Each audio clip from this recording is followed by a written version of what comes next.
आणि इतरांनाही अवश्य पाठवा. एके दिवशी शंकर पार्वती कैलास पर्वतावर बसलेले होते. पार्वतींनी शंकरांना विचारलं, महाराज, सर्व व्रतांमध्ये चांगलं असं व्रत कोणते? श्रम थोडे आणि फळ पुष्कळ असं एखादं व्रत असलं तर मला सांगा. आणि मी कोणत्या पुण्याईनं आपल्या पदरी पडले हेही मला सांगा.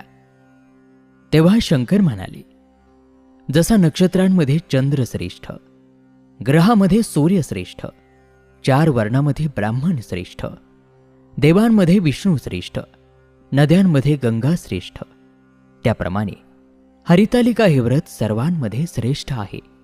ते तुला सांगतो. तेच तू पूर्वजन्मी हिमालय पर्वतावर केलंस आणि त्याच पुण्यानं तू मला प्राप्त झालीस. ते ऐक. हे व्रत भाद्रपद महिन्यातील पहिल्या तृतीयेला करावं. ते तू पूर्वी कसं केलंस